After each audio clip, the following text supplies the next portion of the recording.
Hi friends, இப்போ நம்ம Ponni சீரியலோட review தான் பார்க்க போகிறோம். வாங்க வீடியோக்குள்ளே போகலாம். இதில் ஃபர்ஸ்ட் சீன்லயே விஜயாவுக்கு கொஞ்சம் கொஞ்சமாக பிரீத்தி மேலே அன்பு அக்கறையும் அதிகமாயிட்டு இருக்கு. அது மட்டும் இல்லாமல் அவங்க கிட்ட ரொம்பவே நம்பிக்கையை வைக்க ஆரம்பிச்சிடறாங்க. ஏன்னா அதை நிரூபிக்கிற விதமாக டைனிங் டேபிளில் எல்லாரும் உட்காந்து மார்னிங் சாப்பிட்டுட்டு இருக்கும்போது எல்லாருக்கிட்டையுமே ஏன் சுந்தர் முன்னாடியே அவங்களுக்கு இதுக்கப்புறமா வரப்போகிற ஷெடியூல்ஸ் பிளான்ஸ் எல்லாத்தையுமே பிரீத்தி தான் பண்ணணும்னு சொல்லிட்டு அவங்க கிட்ட எல்லா பொறுப்பையுமே ஒப்படைச்சிடுறாங்க. அதனால சுந்தர் இது வரைக்குமே தான் தானே அந்த வேலை எல்லாத்தையுமே பார்த்துட்டு இருந்தோம். ஆனால் என்னடானா இப்போ திடீர்னு வந்தவளுக்காக இவங்க நம்ம கிட்ட கூட ஒரு வார்த்தை கூட கேட்காம எல்லா பொறுப்பையுமே அப்படியே எடுத்து ஒப்படைச்சிட்டாங்களேன்னு சொல்லிட்டு ரொம்பவே கோவப்பட செய்யறாங்க. ஆனா என்ன அதை வெளியே காட்டிக்காம இருக்காங்க. ஆனா இன்னொரு பக்கம் ரூமுக்கு போனதுக்கு அப்புறமா சுந்தர் அவங்களோட வைஃப் கிட்ட அவங்களோட மனசுல இருக்க கோபம் எல்லாத்தையுமே காட்டினது மட்டும் இல்லாம விஜயா பண்ண விஷயம் அவங்களுக்கு சுத்தமா பிடிக்கலன்றதையும் வெளிப்படையா சொல்லிடுறாங்க. அது மட்டும் இல்லாம இதை நான் தான் உங்ககிட்ட சொன்னான்னு சொல்லக்கூடாது, நீயா உங்க அம்மாக்கு புரிய வைக்கிற மாதிரி பண்ணுன்னு சொல்லிட்டு அங்கிருந்து கிளம்பி போயிடுறாங்க. அதனால சுந்தரோட வைஃபுமே அம்மா கிட்ட எப்படியாவது சொல்லி புரிய வைக்கலாம்னு சொல்லிட்டு நினைச்சிட்டு இருக்காங்க. ஆனா இன்னொரு பக்கமும் விஜயா சுந்தர் இந்த மாதிரி மனசுல நினைக்க வாய்ப்பு இருக்குன்னு சொல்லிட்டு கரெக்டா சந்திரசேகர் அவங்க கிட்ட சொன்னாலும் அவங்க ரொம்பவே உறுதியா தன்னோட மாப்பிள்ள கண்டிப்பா இப்பெல்லாம் யோசிக்க வாய்ப்பே கிடையாதுன்னு சொல்லிட்டு ரொம்பவே அவங்க மேல நம்பிக்கையோட இருக்காங்க. ஆனா இன்னொரு பக்கமா பிரீத்தி கொஞ்சம் கொஞ்சமா நம்ம விஜயோட மனசை ஜெயிச்சிட்டு இருக்கோன்றத கரெக்டா யோசிச்சு பார்த்துட்டு இதுக்கப்புறமா கொஞ்சம் கொஞ்சமா சக்தியோட மனசையுமே மாத்த ட்ரை பண்ணணும். ஏன்னா எப்படினாலும் விஜய் ஆண்டிக்கு பொண்ணிய பிடிக்கவே போறதில்ல. ஏன்னா ஒவ்வொரு நேரத்திலயும் அவங்க பொண்ணி மேல வெறுப்பதான் காட்டிட்டு இருக்காங்க. அதனாலயே என்னமோ தெரியல நம்ம மேல அவங்க அன்பு அதிகமா காட்ட ஆரம்பிக்கிறாங்க. அதே மாதிரிதான் நம்ம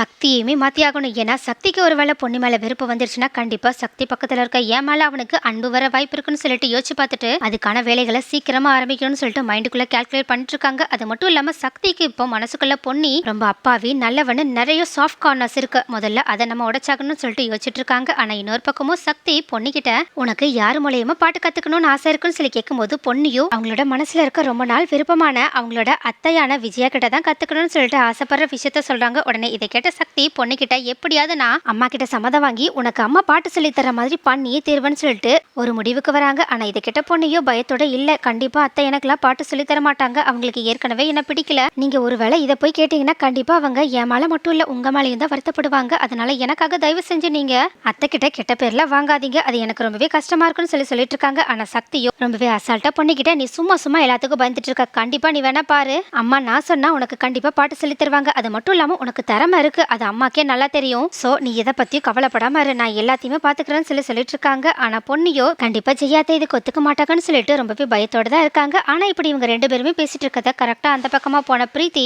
ஒட்டு கேட்டது மட்டும் இல்லாம சக்தி கரெக்டா அவங்க அம்மா கிட்ட போயிட்டு பொண்ணுக்காக பாட்டு சொல்லித்தாங்கன்னு சொல்லிட்டு கேட்கப்படுறதுக்கு முன்னாடியே ஃபர்ஸ்ட் அவங்க போய் விஜயாவை மீட் பண்ணிட்டு இந்த மாதிரி பொண்ணுக்கு நீங்க பாட்டு சொல்லித்தர வாய்ப்பு இருக்கான்னு சொல்லி கேட்கறாங்க. அதுக்கு ஜெயாவோ நான் இதுக்காக அவளுக்காக பாட்டு சொல்லி தரணும், எனக்கு தெரியும் அவளுக்கு கொஞ்சம் ஏதோ திறமை இருக்கு, அதுக்காகலாம் என்னாலலாம் அவளுக்கு பாட்டு சொல்லி தர முடியாது, அது மட்டும் இல்லாம அவ எதுக்காக என்கிட்ட பாட்டு சொல்லித்தாங்கன்னு சொல்லி கேட்க போறா, கண்டிப்பா அவளுக்கு அந்த தைரியமும் இருக்காது, அவளுக்கு அந்த தகுதி இல்லைன்னு அவளுக்கே தெரியும், அப்படியே அவ மனசுக்குள்ள அப்படி ஒரு ஆசை இருந்தா கண்டிப்பா அவளே வந்து என்கிட்ட வந்து கேட்டா வேணா நான் யோசிச்சு பாக்குறேன்னு சொல்றாங்க. உடனே இதை கேட்டுட்டு பிரீத்தி எனக்கு என்னமோ அப்படி தெரியல, கண்டிப்பா பொண்ணி உங்களை விட பெரிய பாடகியா வரணும் தான் ஆசைப்பட்டு இருக்கா, ஏன்னா அவ பண்ற விஷயம் எல்லாமே அப்படிதான் இருக்கு, நீங்களே நல்லா கவனிச்சிருப்பீங்க, ஆனாலும் அவளுக்கு உங்ககிட்ட நேரடியா வந்து பேசுறதுல நிறைய பயமும் தயக்கமும் இருக்கு, ஏன்னா அவளை பத்தி உங்களுக்கு தானே நல்லா தெரியும், அதனாலதான் அவ அந்த மாதிரி இருக்கா, அது மட்டும் இல்லாம அவ இப்பெல்லாம் பண்ற எல்லா விஷயத்திலுமே சக்தியவே எனக்கு யூஸ் பண்ணிட்டு இருக்க மாதிரி தெரியுது, ஏன்னா எனக்கு என்னமோ இதுக்கு முன்னாடி நடந்த எல்லா விஷயத்திலுமே சக்தி அவங்களுக்கு ஹெல்ப் பண்ணதை வச்சு பார்க்கும்போது அது எல்லாமே பொன்னி அவங்க கிட்ட சொல்லி பண்ண விஷயமா தான் தெரிஞ்சிச்சு, அது மட்டும் இல்லாம சக்தியை பத்தி உங்களுக்கு நல்லாவே தெரியும், அவங்களுக்கு ரொம்பவே இலகன மனசு, அதனால யாரு என்ன கேட்டாலும் பண்ணிடுவாங்க, அது மட்டும் இல்லாம பொன்னி வேற அப்பாவி மாதிரி சக்தி கிட்ட எல்லா விஷயத்தையுமே கேட்டு வாங்கிக்கிறாளா, சோ அதனாலதான் இந்த விஷயத்திலுமே பொன்னி சக்தி மூலயமா உங்ககிட்ட பாட்டு கத்துக்க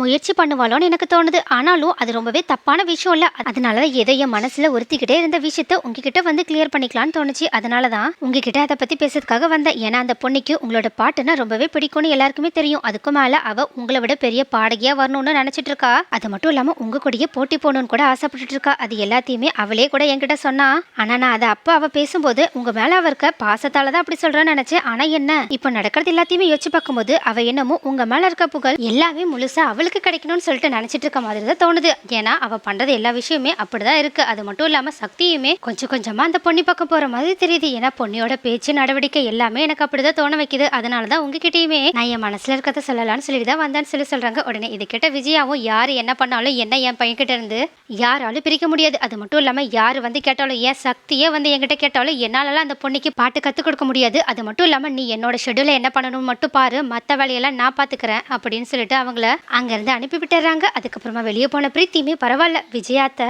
நான் நினைச்ச மாதிரி தான் இருக்காங்க, ஆனாலும் இப்போ கரெக்டா சக்தி வந்து பொண்ணிக்காக பாட்டு கத்துக்கிடுங்கன்னு சொல்லிட்டு விஜயாத்த கிட்ட கேட்கும் போது கண்டிப்பா நான் சொன்னது எல்லாமே அவங்களுக்கு ஞாபகம் வரும். ஞாபகம் வந்ததுக்கு அப்புறமா கண்டிப்பா அவங்களுமே அந்த பொண்ணிய பத்தி அப்படிதான் யோசிக்க ஆரம்பிப்பாங்க அப்படின்னு சொல்லி நினைச்சிட்டு, சரி இப்ப நம்மளோட அடுத்த வேலை அந்த சக்தி கிட்ட தான் போய் பேசணும்னு சொல்லிட்டு உடனடியே சக்தி கிட்ட போயிட்டு பொண்ணிய பத்தி தப்பா பேசலாம்னு சொல்லிட்டு போகிறதுக்காக போறாங்க. ஆனா அதுக்குள்ளேயே சக்தி ஹால்ல வந்து உட்காந்துட்டு சாப்பாடு எல்லாமே ரெடி ஆயிடுச்சான்னு சொல்லிட்டு பாத்துட்டு இருக்கும்போது கரெக்டா அங்க ஜெயாவுமே வர உடனே அம்மான்னு சொல்லிட்டு அவங்க கிட்ட போயிட்டு, அம்மா நீங்க எனக்காக என்ன வேணாலும் பண்ணுவீங்களான்னு சொல்லிட்டு அவங்க கிட்ட கேட்க உடனே ஜெயாவுமே என் பையனுக்காக நான் பண்ணாம இருப்பேனா, என்னடா பண்ணணும்னு சொல்லி கேட்க உடனே சக்தி, அம்மா நீங்க பொண்ணிக்காக பாட்டு கத்து கொடுக்குறீங்களா, பொண்ணிக்கு ஏற்கனவே திறமை இருக்குன்னு உங்களுக்கு நல்லாவே தெரியும். அது மட்டும் இல்லாம பொண்ணி பாடியும் நீங்க நிறைய கேட்டிருக்கீங்க. ஆனா என்ன பொண்ணிக்கு கொஞ்சம் பயமா இருக்கே தவிர மத்தபடி அவளுக்கு பாட்டுலாம் நல்லாவே வரும். அது மட்டும் இல்லாம இதுக்கு முன்னாடி கூட பொண்ணி பாடினப்போ நீங்க அதுல இந்த குறை இருக்கு அந்த குறை இருக்குன்னு சொன்னீங்கல்ல, பேசாம அந்த குறை எதுவும் வராம இருக்கணும்னா நீங்களே பொண்ணிக்கு சூப்பரா பாட்டு கத்துக்கிடுங்களேன். ஏன்னா பொண்ணிக்கும் உங்களோட பாட்டுனா ரொம்ப பிடிக்கும், உங்களையும் ரொம்ப பிடிக்கும். அது மட்டும் இல்லாம அவளுமே உங்ககிட்ட தான் பாட்டு கத்துக்கணும்னு ஆசைப்படுறான்னு சொல்லி சொல்றாங்க. உடனே இதை கேட்டுட்டு பிரீத்தி நினைச்ச மாதிரியே ஜெயா இதுக்கு முன்னாடி பிரீத்தி அவங்க கிட்ட சொன்னது எல்லாத்தையுமே கனெக்ட் பண்ணி பார்த்துட்டு இது எல்லாமே அந்த பொண்ணியோட வேலை தான், அவதான் சக்தி கிட்ட இப்படி ஒவ்வொரு விஷயமா சொல்லி அவளோட காரியத்தை சாதிச்சிட்டு இருக்கா அப்படின்னு சொல்லிட்டு ரொம்ப வெக்கவத்தோட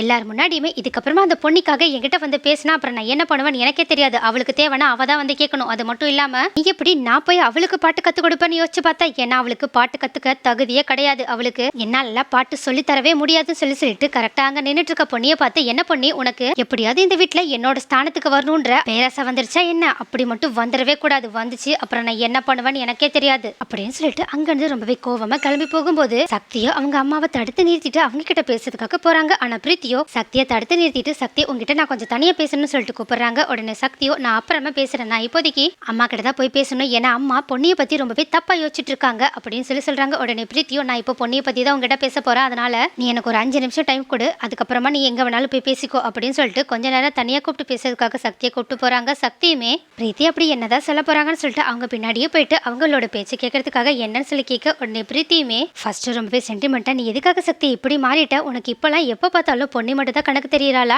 நான் இந்த வீட்டுல தான் இருக்கேன், என்னை பத்தி நீ கொஞ்சம் கூட கண்டுக்கிற மாதிரியே தெரியலையே அப்படின்னு சொல்றாங்க. உடனே இதை கேட்டுட்டு சக்தி ரொம்பவே ஷாக்கா பிரீத்தியை பார்க்க, பிரீத்தியோ எதுக்காக சக்தி நீ எப்பவுமே ஒவ்வொரு விஷயத்திலுமே பொண்ணி கூடயே இருக்கணும், பொண்ணிக்கு ஹெல்ப் பண்ணிக்கிட்டே இருக்கணும்னு நினைக்கிற, நீ நானு நினைக்கிற மாதிரி பொண்ணி ஒன்னும் அவ்வளவு வீக்கான பொண்ணு கிடையாது, அவ கொஞ்சம் தைரியமான பொண்ணு தான், அவளுக்கு என்ன வேணுமோ அதை அவளே வாங்கிப்பா. அது மட்டும் இல்லாம பொண்ணிக்கு பாட்டு கத்து கொடுக்க சொல்லி ஜெயாத்த கிட்ட போய் ஏன் சொல்லிட்டு இருக்கா, ஜெயாத்த எவ்வளவு பெரிய பாடகி தெரியுமா, அவங்க போய் பொண்ணிக்கு போய் பாட்டு கத்து கொடுப்பாங்களா, அவளுக்கு அந்த தகுதி முதல்ல இருக்குன்னு நீ எப்படி நம்பலாம் அப்படின்னு சொல்லிட்டு பொண்ணியை பத்தி கொஞ்சம் கேவலமா பேசுற மாதிரி பேசுறாங்க. உடனே இதனால கோவப்பட்ட சக்தியோ போதும் நிறுத்து பிரீத்தி, நீ எல்லா மாரி பேசிட்டு இருக்க, இதுக்கப்புறமா பேசினா அப்புறம் என்னோட கோவம் எப்படி இருக்கும்னு உனக்கே தெரியும்ல அப்படின்னு சொல்லி எச்சரிக்கிறாங்க. ஆனா பிரீத்தியோ அதை பத்தி கேட்காம மறுபடியும் பொண்ணியை பத்தி தப்பா பேசுறதுக்காக போக உடனே சக்தியோ அவங்களை தடுத்து நிறுத்திட்டு, பொண்ணு என்னோட பொண்டாட்டி, அவளுக்கு என்ன தேவையோ அதை நான் பண்ணுவேன், அதை கேட்க நீ யாரு அப்படின்னு சொல்லி சொல்றாங்க. உடனே பிரீத்தி கண் கலங்கிக்கிட்டே, என்ன நான் யாருன்னு கேட்கிறியா சக்தி, நான் யாருன்னு உனக்கு தெரியாதா என்ன, உனக்கு நான் எவ்வளவு இம்பார்ட்டன்ட் தெரியுமா இல்லையா அப்படின்னு சொல்ல உடனே சக்தியோ ரொம்பவே கோவமா, அதெல்லாம் முடிஞ்சு போன விஷயம், இதுக்கு முன்னாடி நடந்த விஷயத்தை பத்தி நான் யோசிச்சு பார்க்க கூட விரும்பல, அது மட்டும் இல்லாம நான் இதுக்கு முன்னாடி உன்னை லவ் பண்ணது என்னமோ உண்மைதான், ஆனாலும் அந்த ரிலேஷன்ஷிப்ல இருந்து நான் எப்பயோ வெளியே வந்துட்டேன், நீயும் அதுல இருந்து வெளியே வரதான் நல்லது.